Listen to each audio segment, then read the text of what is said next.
This is now the second longest government shutdown of any kind ever in the history of our country, and it's just shameful. Democrats keep making history, but they're doing it for all the wrong reasons. The contrast is the split screen, and I've referenced that at this podium a few times already, but I just think it's an important thing to point out, because that contrast between the two parties grows more glaring with each passing day, and you can look at all the evidence for yourself. There is, of course, a literal split screen every day. You've got Republicans and Democrats out all over the airwaves, burning them up, speaking directly to the American people. But you'll note that there's a key difference between the messages of the two sides. The Republicans are all repeating the same simple truth, and that is why that message is resonating with the American people, and that's what the polling indicates. At the same time, on the other side, the Democrats are doing their very best to obscure and create distractions from that simple truth. So the reason that we find it important to come out here every day and repeat again the same simple truth is because they're trying so hard to cover that up. But there's also a figurative split screen. There's a literal one, but it's figurative as well. And I just wanted to spend a moment this morning and talk with you about that. On one side, you have the Republican Party, the party that controls the White House, the Senate, and the House. We call that unified government. It's the party that won the popular vote in every single swing state and made deep inroads with voters new to the Republican base. And we received that mandate gratefully, and we went immediately to work. So since the election in November, just in the last 9.5 months of this Congress, which began in January, Republicans have delivered incredible results for the American people. And we could stand up here and spend an hour going through just the bullet points and highlights of all that, but we put a few on the handy chart over here. But just think of what's been accomplished in the last 9.5 months. A couple of things listed here. We passed the historic Working Families Tax Cut, one of the most landmark pieces of legislation ever passed by the U.S. Congress for the benefit of the American people. We slashed taxes for hardworking Americans, geared for the lower and middle class earners who needed that assistance. We cut hundreds of billions of dollars in fraud, waste, and abuse from government. We solved the border crisis. We are working now to solve the crime crisis in major cities around America. We strengthened Medicaid. We improved health care access, and we lowered premiums with our legislation. We have restored peace through strength, thanks be to God, and we are ending wars around the globe. And we've restored common sense to a government that sorely needed it. That's part of the mandate that was given to us by the American people in the fall. And most recently, we did our jobs, and we passed a clean, nonpartisan CR to keep the government open for the people. Now look on the other side of that figurative split screen as demonstrated here. The lights are out. It's all dark. Why? Because what the Democrats have accomplished in 9.5 months is a government shutdown. A couple other things sort of related to that. You know, they have made a lot of TikTok videos. We'll give them credit for that. They've also assaulted law enforcement officers. One of them's on trial for that. They've openly embraced and rallied with communists and socialists, most recently across the country on Saturday. They voted to raise taxes on millions of hardworking Americans at the worst possible time. They have voted against reducing fraud, waste, and abuse in government, and they have now voted, collectively, Democrats in Congress have voted 12 times to keep the government closed down. But it doesn't stop there. The Democrat shutdown is a glaring example of just how far the Democratic Party has strayed from common sense. Remember the simple truth here. It was over a month ago now that we passed, the Republicans passed the clean, short-term, continuing resolution. It's nonpartisan. No gimmicks, no tricks, no riders, no partisan Republican policy priorities added to that. It's 24 pages in length, as we've discussed so many times, and it is very, very simple. Why? Because it was a very simple good faith effort on our part to preserve our ability to keep negotiating on the full year funding bills and, of course, the other big issues facing the American people. So we wanted to keep the lights on. But what did the Democrats do? Instead of receiving that, voting for it as they have always done in the past, they broke from history and they rejected that. And they offered a counterproposal. Ours was a clean CR. We call theirs a dirty CR, and you all know why. Because they added $1.5 trillion in new spending that would be a mandate, including hundreds of billions of taxpayer dollars for health care for illegal aliens. Go to page 57, section 2141 of what they filed. They want to restore funding for left-wing pet projects in foreign countries. And I've given you a list of some of the crazy things that they would include in that. $500 million for liberal news outlets like NPR and PBS on the backs of taxpayers, and the removal, remember, they wanted to eliminate the $50 billion that Republicans got signed into law by President Trump on July 4th to prop up our rural hospitals. And here's the kicker. The Democrats can't even agree on what they want right now. If you polled congressional Democrats on what it would take to reopen the government, you would not get a uniform answer. Every reporter in the room, by the way, should be asking them that question. Democrats put together this haphazard grab bag of crazy leftist policy proposals when they knew that it would not be agreed upon, and they knew that it was clear that Republicans were working to do the responsible thing and offer a clean CR to fund the government. That's our most basic job here. In their desperation now, they're trying their very best to somehow blame Republicans for the forthcoming health care crisis that they themselves created, by way of just very quick review, for the record, because they're trying to obscure this as well. Let's remember the true origins of the boondoggle that is American health care under Obamacare. Democrats wrote that bill. They passed it into law without a single Republican vote. During the COVID pandemic, Democrats created temporary Obamacare credits, again, without a single Republican vote. Democrats then voted to extend those credits. They set the expiration date on it. And then when they held the majority in the Senate, it was Democrats who chose not to extend those credits beyond this year. Now, as we approach their own self-imposed expiration date, now they are breathlessly insisting to you, and on all the interviews, that somehow it's a Republican crisis. Give me a break. The facts are the facts. We are up here saying, sharing the simple facts and truth. And as John Adams said, facts are stubborn things.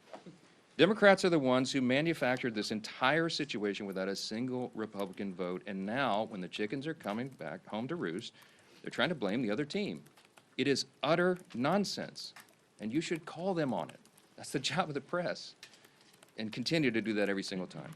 Clearly, this is a complicated issue, this whole healthcare subsidy thing, and there's hundreds of different views on it, as I've explained. So Republicans cannot and will not solve it in a backroom deal. Chuck Schumer has been suggesting that 4 leaders should go into a smoke-filled back room like they used to do in the old days and create this solution. It's not a possible thing to do.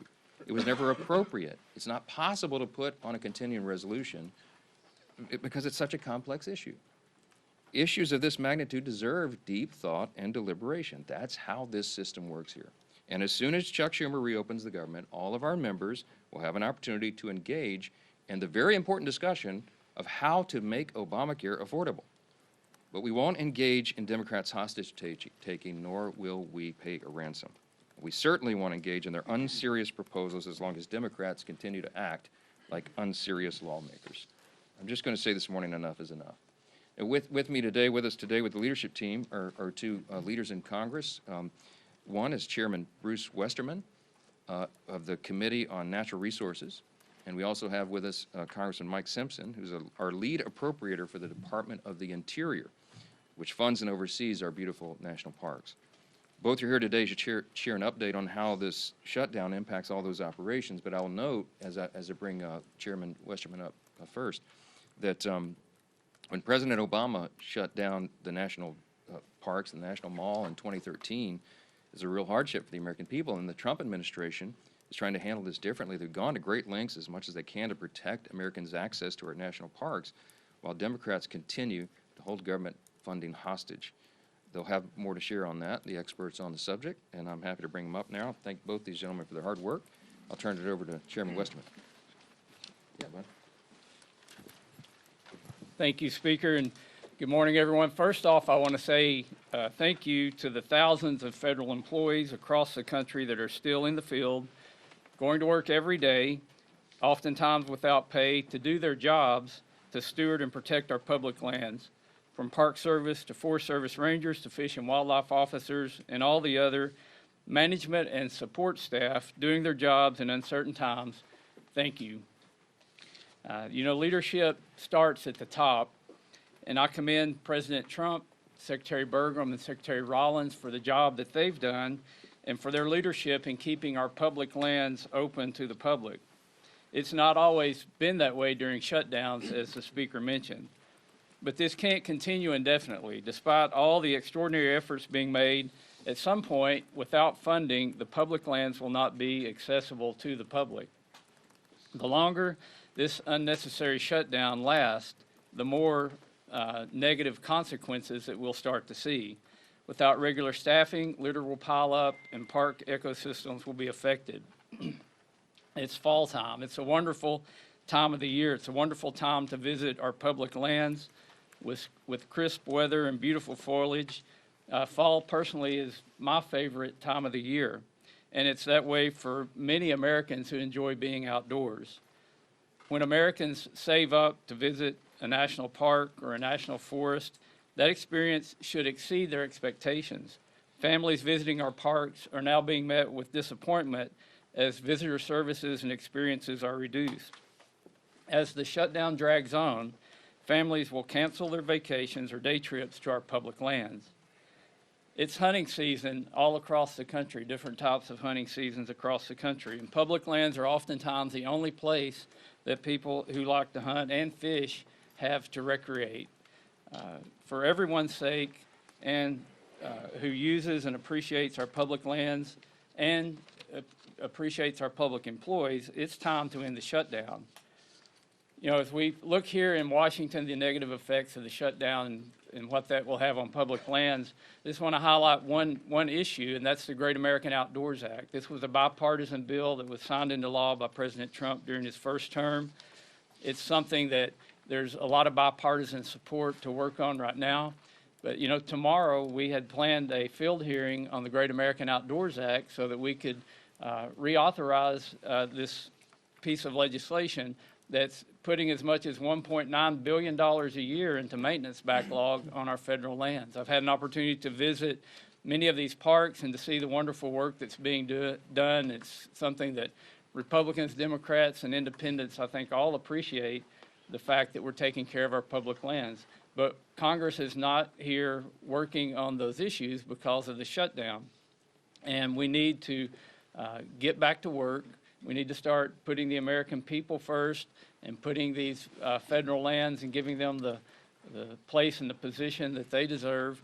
And we simply can't do that when the government is shut down. So enough of the shutdown. Let's get it over, get people where they're paid, where they're going out and doing their jobs that they want to do, and getting America back in the position we need to be in and getting Congress back and functioning.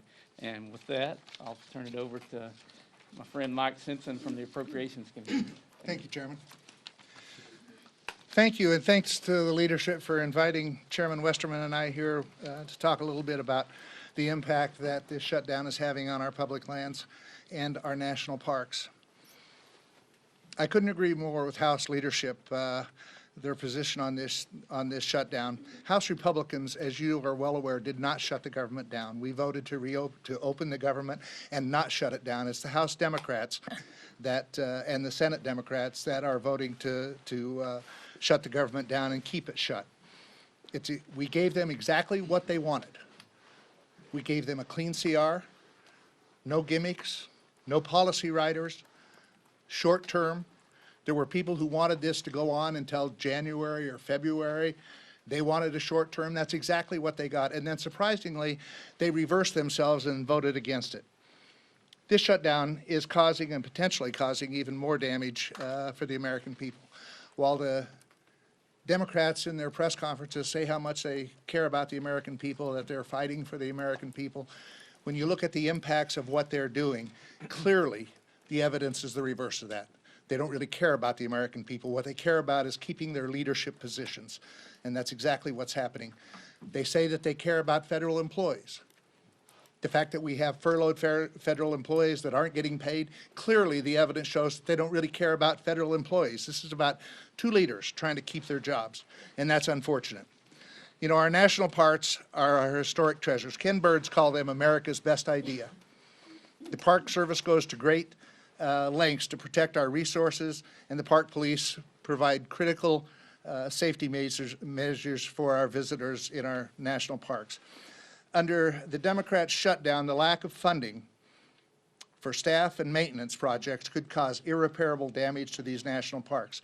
Some people say, well, it's the end of the year. Most of the national parks are visited during the summer. Last year, we had 331 million people visit our national parks. They are truly America's best idea, in my view. In October of last year, we had 28 million people visit our national parks. 28 million in just October. I agree with Chairman Westerman.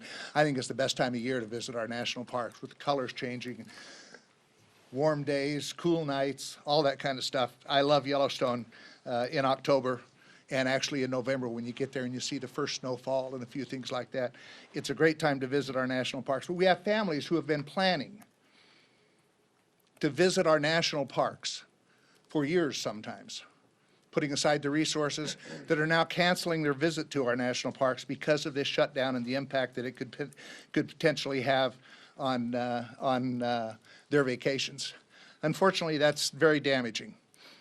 We know many people who are canceling their trips.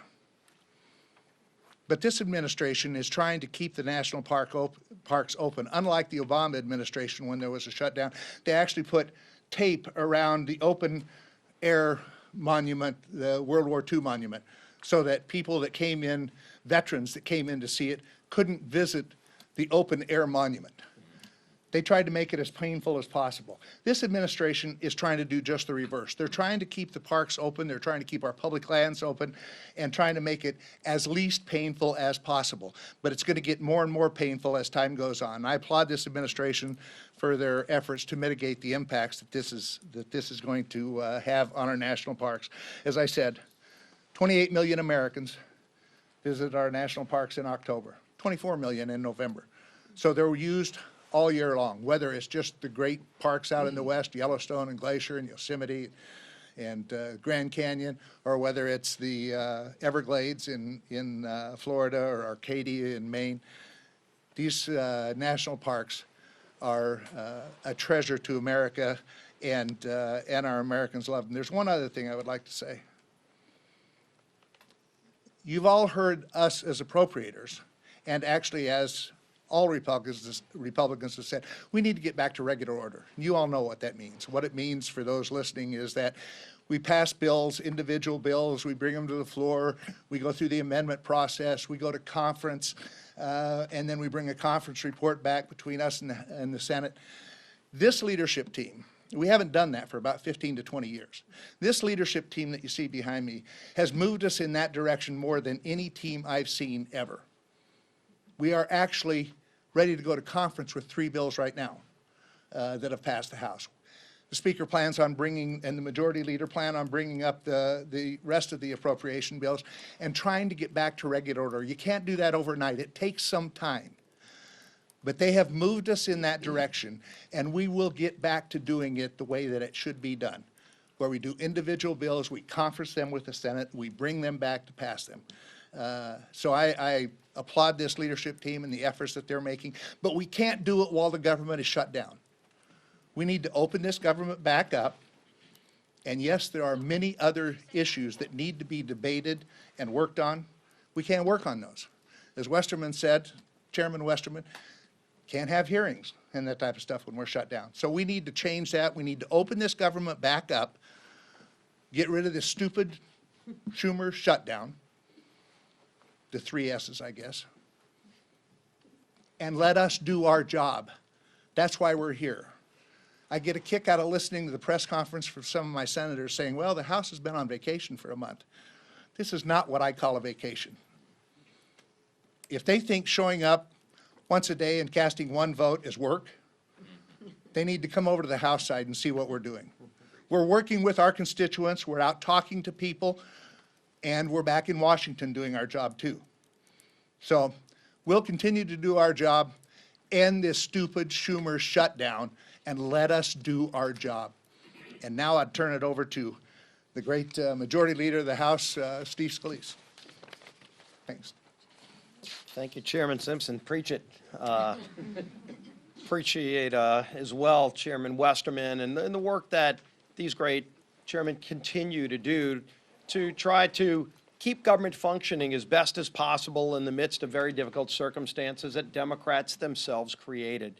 I do think it's important, as we're at this point, that we look back over the last 9 months and really look at the difference between the two parties in Washington. And Speaker Johnson laid a lot of this out. You can see the poster. But just think about what happens every day here.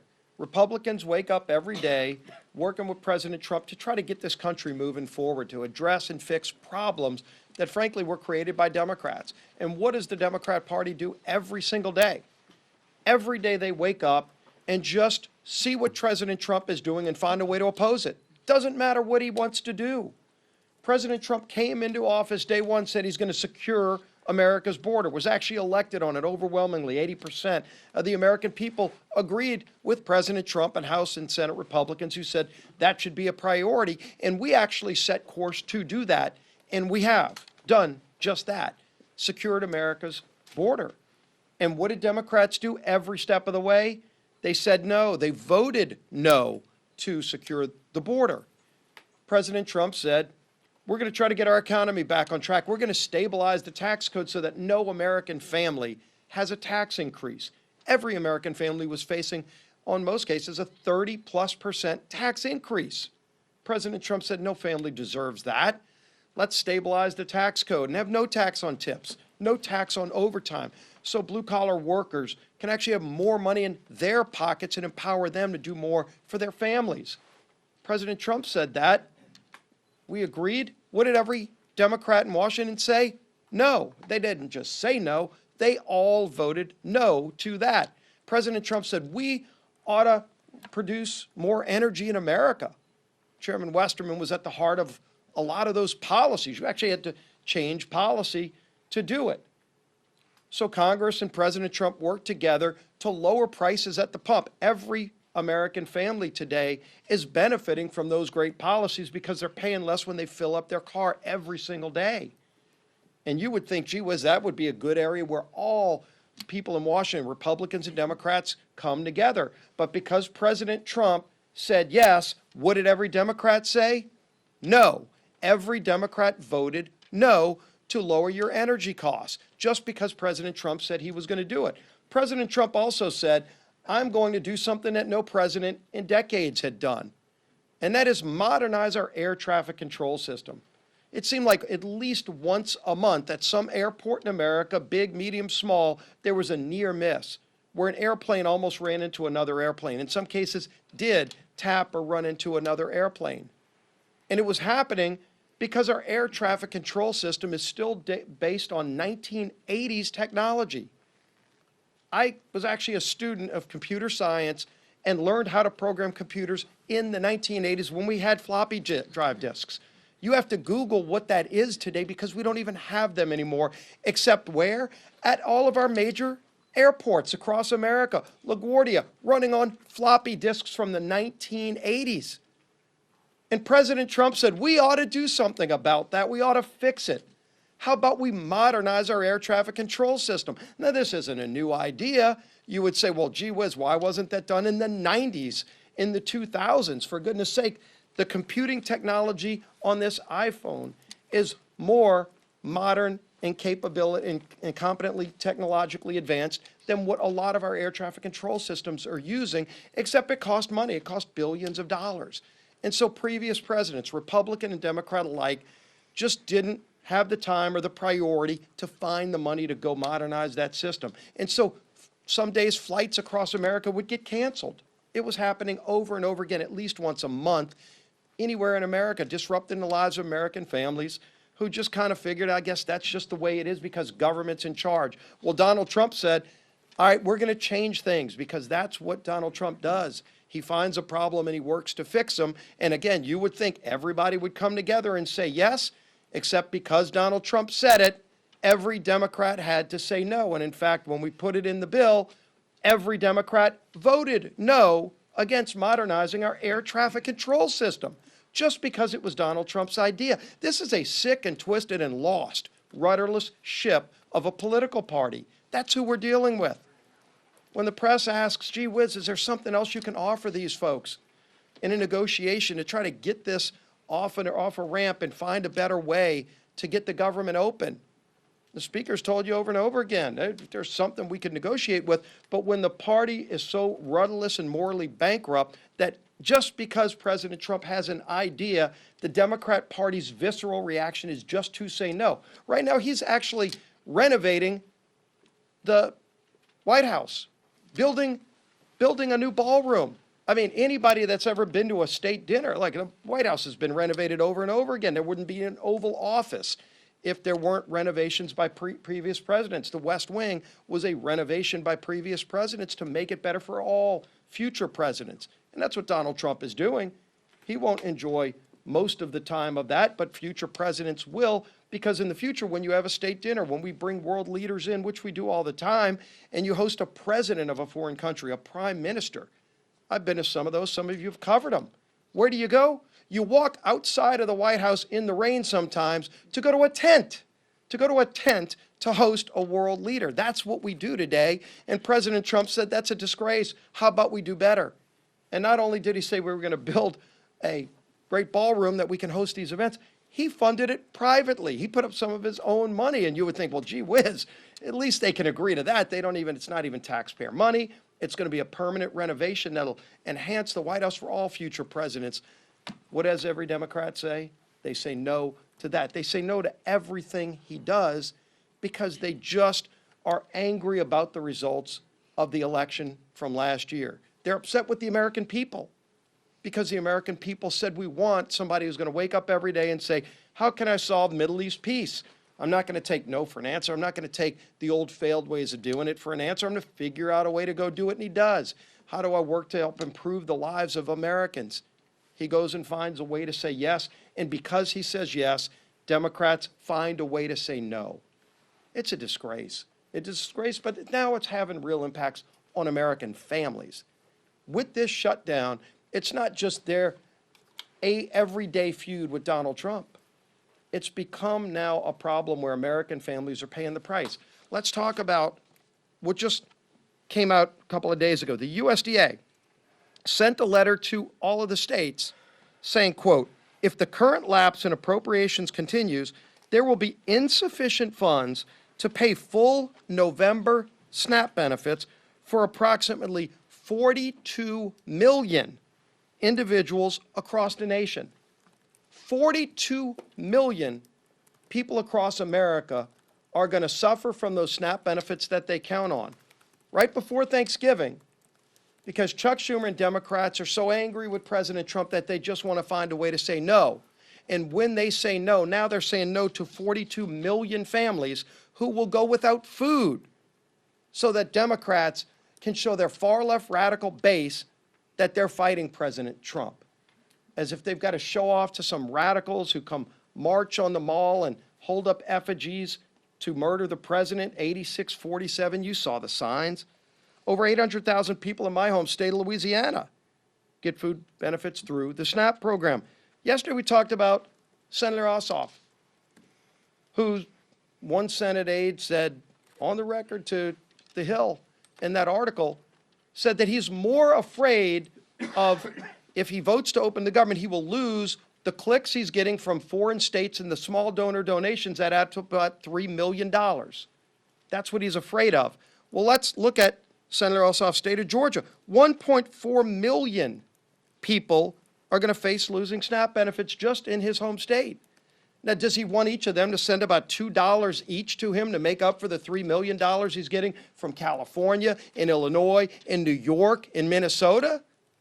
Is that what it's going to take? Because he's causing pain on people in his home state by voting no. Maybe he needs to go on vacation instead of showing up every day, as Senator Simpson said, showing up to vote no to inflict pain on 1.4 million people in the state of Georgia. That's what he's doing. So this is having real impacts on real families. We're here working, and the House has passed the bill, despite 99% of Democrats voting no. Again, President Trump said yes, they say no, doesn't matter what the issue is. And the American people are sick and tired of it because now it's affecting them. Over 40 million low-income Americans are the ones who qualify for SNAP benefits. They're going to be denied food starting in November, according to USDA, because these guys just want to show their far-left radical base that they hate President Trump. It's disgusting, and it's having a devastating impact on millions and millions of Americans across the country. Our whip, Tom Emory.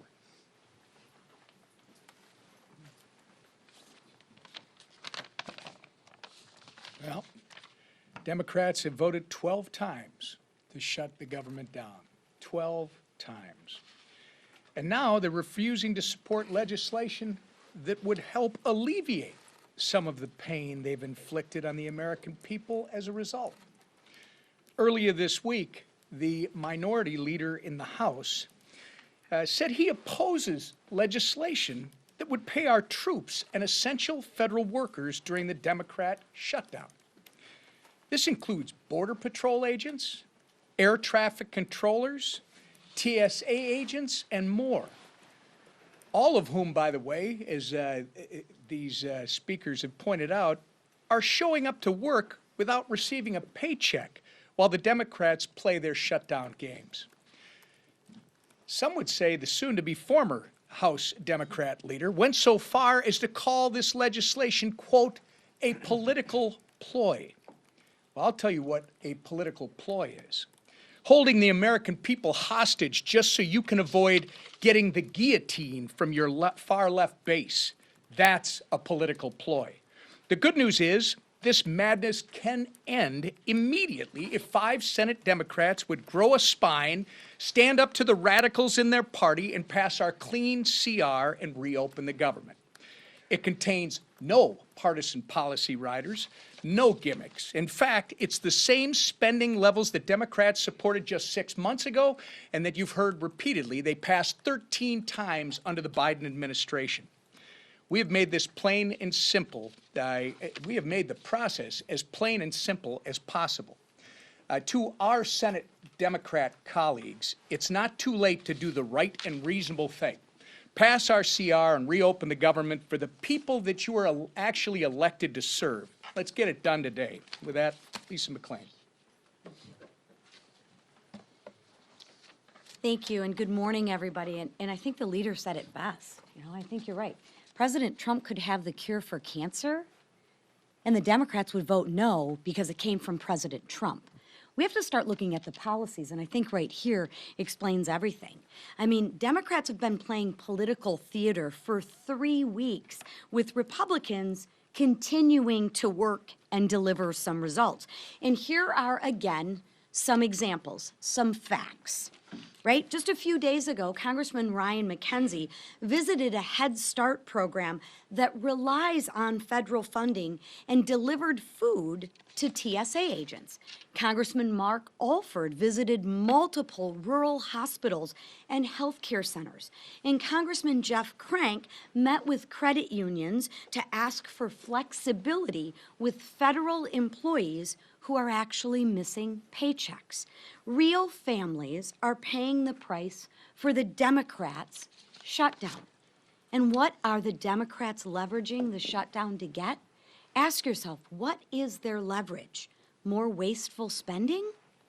While Republicans are working at home, Democrats are fighting for weird programs, like halfway across the world. Right? Think about it. Just think about it for a minute.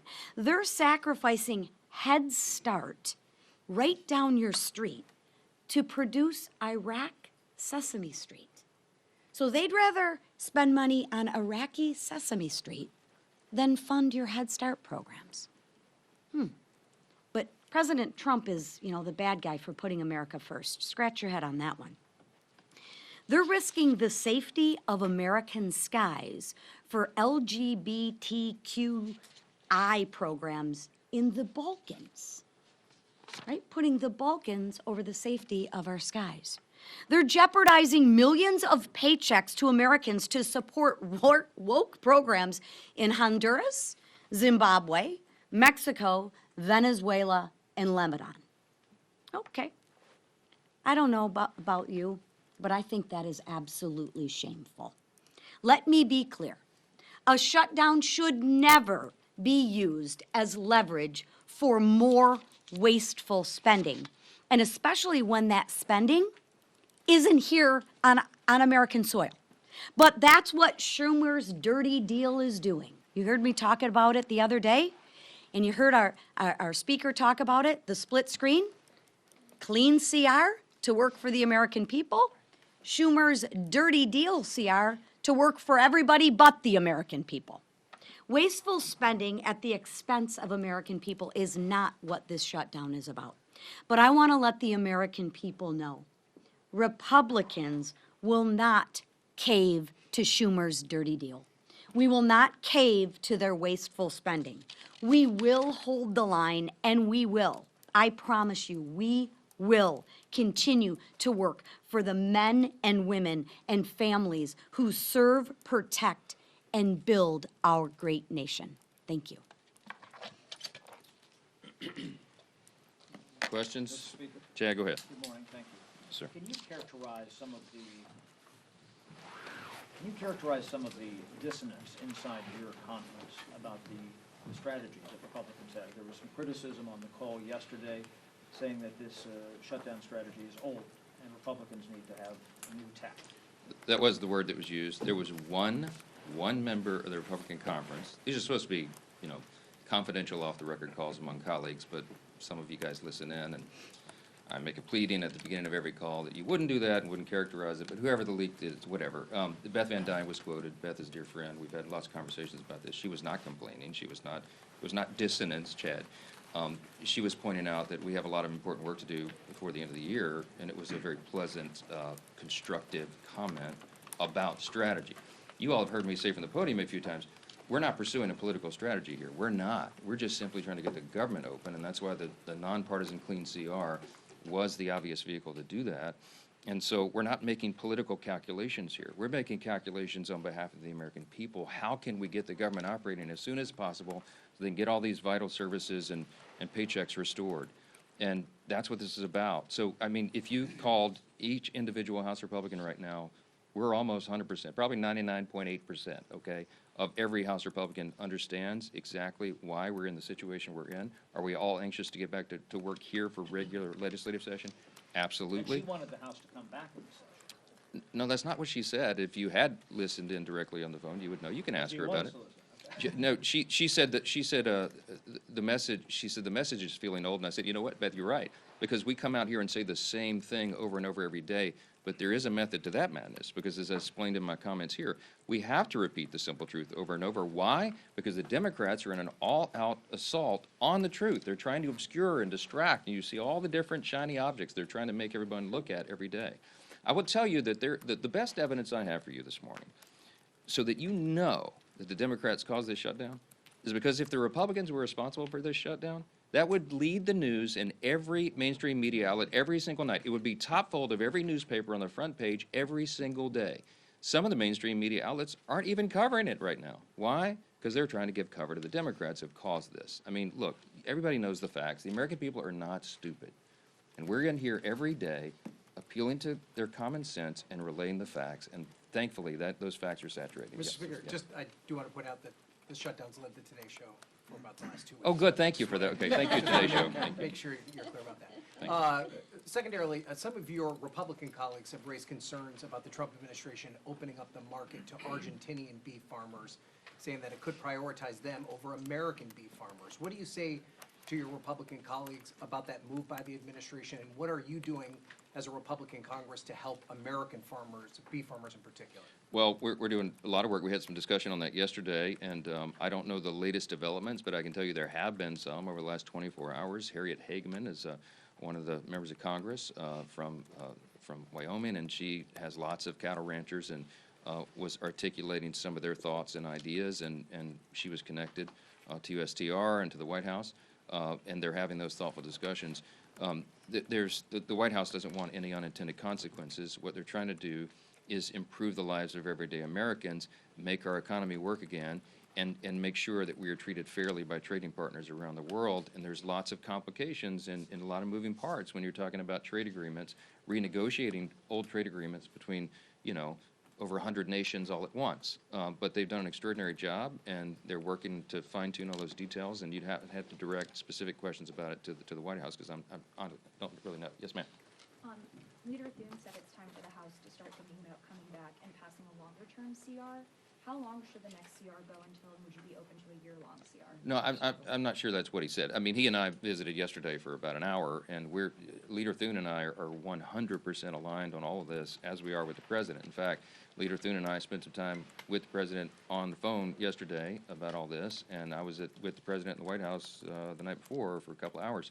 What we're talking about is that obviously the calendar is being eaten up by all this political nonsense by the Democrats. And I used the word, it's getting a little dicey in here yesterday. Some of you quoted, Chad quoted me, I saw it this morning. I don't know how else to describe it. Look, we're running out of time to do very important, necessary things. And as Mike Simpson, Chairman Simpson pointed out here earlier, as one of the lead appropriators, chairman of one of those subcommittees, he noted that the date of November 21 was decided upon by the experts in the field, the appropriators themselves, in a bipartisan agreement. They agreed they needed 7 more weeks. Some people, as Chairman Simpson noted, some people wanted the CR to go all the way into the middle of next year, and there was all sorts of varying opinions. But the Republicans and Democrats on the Appropriations Committee came together and agreed on that appropriate date, but it was calculated to allow enough time to finish the job. I think all of them, when they decided upon that date, were in good faith, and they said, and the Democrats said to us, please make it clean. Please don't add Republican priorities, because then we can get the job done. We did exactly that. We have been in good faith every single day on this, and they are eating up the clock. So we're getting closer to November. It is going to be more and more difficult with each passing hour to get all the appropriations done on time. We acknowledge that, but we have to decide this on a day-by-day basis. Last question. Yes, ma'am. Second row, right here. Yeah. How comfortable are you with the president apparently seeking $230 million from the Department of Justice? I don't know the details about that. I've just read it. I didn't talk with him about that. I know that he believes he's owed that reimbursement. What I heard yesterday was if he receives it, he was going to consider giving it to charity. I mean, he doesn't need those proceeds, but we're for the rule of law. We're for what is just and right. And it's just absurd that, I mean, as has been noted here several times this morning, they attack him for everything he does. It doesn't matter what it is. This whole dust-up about the White House, just by way of quick review, because I'm an amateur historian, you'll understand, the White House has been renovated many times over the years, you understand. I mean, it was built between 1792 and 1800, right? The British burned it down practically in 1814, and then they rebuilt it in the early 1820s. And ever since, like, we've had many presidents renovate and add things to the White House. Teddy Roosevelt built the whole West Wing. Who was it? FDR, Taft, I think, added the Oval Office. FDR made additions. I mean, Truman ripped everything up to put a bowling alley in. FDR had added the swimming pool, I think. Barack Obama added a basketball court. President Trump's going to add the greatest improvement to the White House in the history of the building since it was originally constructed in 1800. The ballroom is going to be glorious. It's going to be used for everybody. And by the way, hey, Democrats, if you win the White House back, you get to use it too. This is for the American people, and he's using private funds to do it. How in the world could they oppose that? The only logical reason is because they have Trump derangement syndrome, and that's what explains a lot of this. 2 things. They want to oppose the president, and Chuck Schumer and Hakeem Jeffries are scared that they're going to lose their jobs. We all know that. I've said it over and over. It is an objective fact, and you can see it themselves. I wish that you guys would chase them down and call them up and ask them what it is they're demanding. This madness in the counterproposal, what I told you about, is the offer still on the table? They can't even articulate what they want. You know why? Because this was never about a solution on health care or anything else. This was about a spectacle. It was about a political distraction, and it was so that they could show a fight to the Marxist left in the Democratic Party. Look at the split screen.